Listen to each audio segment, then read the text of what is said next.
जी, बिस्मिल्लाहिर्रहमानिर्रहीम। आज जो हमने प्रूव करना है, एक छोटा सा टॉपिक है हमारा कि हमने प्लैंक लॉ से स्टीफन बोल्ट्जमैन लॉ का रिलेशन ड्राइव करना है। स्टीफन बोल्ट्जमैन लॉ का प्लैंक लॉ से हमने रिलेशन ड्राइव करना है। स्टीफन बोल्ट्जमैन लॉ कहता क्या है? स्टीफन बोल्ट्जमैन लॉ ये कहता है कि जो रेडिएंट इंटेंसिटी है वो डायरेक्टली प्रोपोर्शनल होती है fourth power of absolute temperature. Radiant intensity is directly proportional to the fourth power of absolute temperature. क्या मतलब? मैथमेटिकली अगर मैं बताऊं तो I is equal to sigma T4। I is equal to sigma T4। Sigma क्या है? वहां पर स्टीफन बोल्ट्जमैन कांस्टेंट है। तो आज हमने ये यही रिलेशन स्टीफन बोल्ट्जमैन लॉ को वो प्लैंक लॉ से देखना है, क्योंकि हम कहते हैं कि ये जो वाइन्स लॉ है, स्टीफन बोल्ट्जमैन लॉ, रेले जीन्स लॉ, ये इसके स्पेशल केसेस हैं जो कि प्लैंक लॉ से ड्राइव हो सकते हैं। तो प्लैंक लॉ से आज हम ये कर रहे हैं स्टीफन बोल्ट्जमैन लॉ। तो ये देखें जी, प्लैंक लॉ का जो रिलेशन है, मैथमेटिकल रिलेशन, वो ये है कि स्पेक्ट्रल रेडियंसी जो है आर, स्पेक्ट्रल रेडियंसी वो इसकी इक्वल होती है 2 pi C square H divided by lambda 5 1 और एक्सपोनेंशियल की power H C by lambda K B T minus 1। K B Boltzmann constant है, क्लियर। टी टेम्परेचर है, एच प्लैंक कांस्टेंट है, सी स्पीड ऑफ लाइट है और lambda wavelength है। तो हमें पता है कि रेडिएंट इंटेंसिटी जो होती है उसे इन टर्म्स ऑफ स्पेक्ट्रल रेडियंसी लिखना हो तो उसका ये रिलेशन होता है। रेडिएंट इंटेंसिटी जो होती है ये radiated power per unit area होती है। कैविटी अपर्चर से जो पावर रेडिएट हो रही होती है उसके यूनिट एरिया से उसे हम रेडिएंट इंटेंसिटी कहते हैं। और रेडिएंट इंटेंसिटी इक्वल होती है in terms of spectral radiancy R of lambda D lambda और इंटीग्रेशन की लिमिट 0 अप टू इन्फिनिटी। अब हम यहाँ पर आर ऑफ लैम्डा की ये वैल्यू जो है ना, ये यहाँ पर सब्सटीट्यूट कर रहे हैं। ये देखें, आर ऑफ लैम्डा की वैल्यू हमने यहाँ पर पुट की और बाकी ये D lambda as it is, clear. यहाँ पर माइंड में रखिएगा, अभी इंटीग्रेशन जो है वो विद रिस्पेक्ट टू हमारी ये लैम्डा चल रही है, क्लियर हो गया। अब ये जो 2 पाई सी स्क्वायर एच है, ये वाली न्यूमरेटर में ये जो टर्म है, इसे हम यहाँ से एक्सट्रैक्ट कर लेते हैं इंटीग्रेशन से बाहर, क्योंकि हमारे कांस्टेंट है। तो इन कांस्टेंट्स को हमने बाहर निकाल लिया। 2 पाई सी स्क्वायर एच, यहाँ पर क्या बच गया? 1 बाय ये वाली टर्म, ये वाली जो टर्म है मेरी, ये वाली, ये एज इट इज। और ये जो लैम्डा 5 था, ये डी लैम्डा पर मैंने सेपरेट कर लिया। अब हम क्या करने लगे हैं? अब हम डी लैम्डा बाय लैम्डा 5 की ना वैल्यू निकालने लगे हैं। यानी मैं ये चाहता हूं कि मेरी integration with respect to X चले, हम अपनी इंटीग्रेशन को और इजी करने लगे हैं। तो हम क्या करते हैं कि हम ये डी लैम्डा बाय लैम्डा 5 की वैल्यू कैलकुलेट करते हैं। इसकी वैल्यू कैलकुलेट करने के लिए हम क्या करते हैं कि जो एक्सपोनेंशियल की पावर है इसे हम लेट करते हैं कि ये एक्स की इक्वल है। ये देखें कि H C by lambda K B T से हम सपोज कर रहे हैं कि वो किसकी इक्वल है? एक्स की इक्वल है। अच्छा, अब हमें चूंकि डी लैम्डा भी चाहिए, हम दोनों तरफ क्या लेते हैं? डिफरेंशियल लेते हैं। यहाँ पे D X is equal to, उधर ये लैम्डा डिनोमिनेटर में है, न्यूमिनेटर में जाएगा पावर -1 होगी। जब आप उसका डेरिवेटिव लेंगे वो देखिए -1 बाय लैम्डा स्क्वायर और साथ ये डी लैम्डा बन जाएगा। अब डी एक्स की जगह ये, अभी हमने डी लैम्डा तो बना लिया, अब लैम्डा 5 हमें चाहिए। डी लैम्डा बाय लैम्डा 5 इसकी वैल्यू हमने पुट करनी है। तो हम क्या करते हैं, ये जो एक्स है, ये देखें ये लैम्डा स्क्वायर है। एक्स में हम क्या करते हैं कि यहाँ पर हम ये करने लगे हैं कि ये, सॉरी, ये यहाँ पे x में ना ये लैम्डा स्क्वायर नहीं होना, जस्ट लैम्डा होना है यहाँ पे, क्योंकि x की वैल्यू ये थी। हम यहाँ पर उसका क्यूब लेने लगे, x क्यूब लिया तो यहाँ पर ये देखें ये यही चीज और होल पावर का क्या आ गया? क्यूब आ गया। ये लैम्डा स्क्वायर नहीं होना, लैम्डा होना है। जस्ट टाइपिंग मिस्टेक हुई है एक, सॉरी। आगे देखें, आगे हम एक्स क्यूब को इस dx के साथ मल्टीप्लाई करने लगे हैं। एक्स क्यूब को dx के साथ मल्टीप्लाई किया तो ये मेरी x की वैल्यू, ये देखिए ये मेरी x की वैल्यू आ गई, ये क्यूब, और dx ये ऊपर वाली वैल्यू ये यहाँ पर हमने पुट की। दोनों को मल्टीप्लाई किया, नेगेटिव साइन इधर शुरू में आ गया, क्लियर।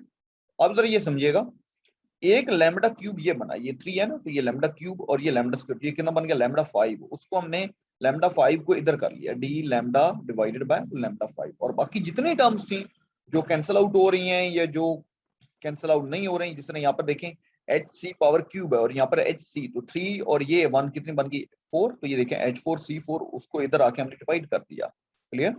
इसी तरह ये के बी टी है और ये के बी टी क्यूब है, तो वो कितना बन गया? KB4T4, जब हमने इसको इधर शिफ्ट किया, क्लियर। हमने लेफ्ट साइड पे जब उसे शिफ्ट किया है, तो डी लैम्डा बाय लैम्डा 5 हमने यहाँ से निकाल लिया। अब इसको हम यहाँ पर इस इक्वेशन में पुट करते हैं। तो देखिए डी लैम्डा बाय लैम्डा 5 की जगह हमने ये यहाँ पर वैल्यूज पुट कर रहे हैं और बाकी ये जितनी चीजें थी, ये कांस्टेंट थे, वो सारे हमने ये इधर बाहर निकाल लिए। ये 2 pi C square H as it is आ गया, ये KB4T4 ये वाला, H4C4 ये भी, और x इसमें आ गया। अब हमारी देखें तो जो इंटीग्रेशन पहले विद रिस्पेक्ट टू वेवलेंथ चल रही थी लैम्डा, अब हमारी integration with respect to x में आ गई है, कन्वर्ट हो गई है। लेकिन कीप इन माइंड कि यहाँ पर इंटीग्रेशन की जो लिमिट्स थी वो पहले 0 अप टू इन्फिनिटी थी। जब आप, वो विद रिस्पेक्ट टू लैम्डा था, जब आप लैम्डा से x में जा रहे हैं तो देन हमारी इंटीग्रेशन की लिमिट्स क्या बन गई? Infinity to 0। कोई मुश्किल टास्क नहीं है, आप यहाँ पर जस्ट ये करें कि एक दफा लैम्डा की वैल्यू 0 पुट करें यहाँ पे। यहाँ पे x की में यहाँ पर लैम्डा की वैल्यू 0, तो anything divided by 0 is equal to infinity. इसका मतलब x क्या बन गया? इन्फिनिटी। तो जब लैम्डा 0 था तो x क्या बना? इन्फिनिटी। इसी तरह लैम्डा जब इन्फिनिटी हो, यहाँ पर लैम्डा की जगह इन्फिनिटी 1 बाय इन्फिनिटी, वो क्या बनेगा? 0, x 0 हो गया। ये देखिए x 0। तो ये हमारे पास इंटीग्रेशन की लिमिट्स आ गई।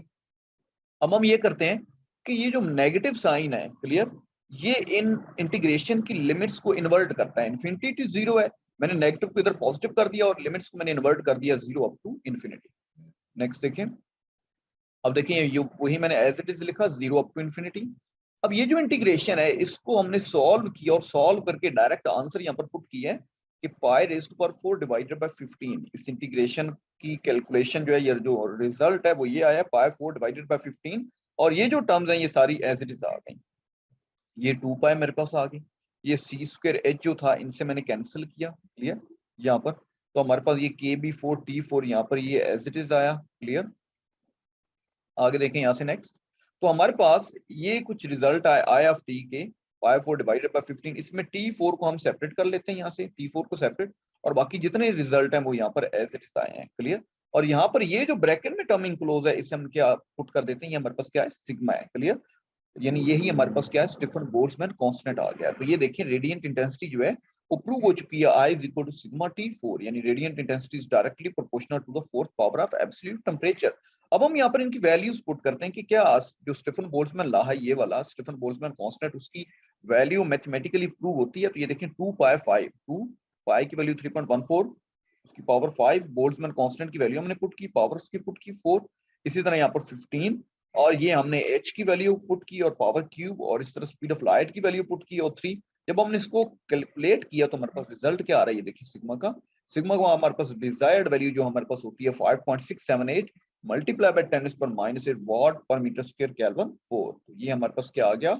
सिग्मा आ गया। तो ये इस छोटे से टॉपिक में हमने ये देखा है कि हमने कि प्लैंक लॉ से हमने स्विच किया है किधर? स्टीफन बोल्ट्जमैन लॉ पर, कि प्लैंक लॉ से स्टीफन बोल्ट्जमैन लॉ प्रूव किया जा सकता है। उम्मीद है आपको ये टॉपिक समझ आ चुका होगा। अगर फिर भी आपको कोई क्वेश्चन हो इसके रिगार्डिंग तो कमेंट सेक्शन में टॉप कर सकते हैं। ओके जी, अल्लाह हाफिज।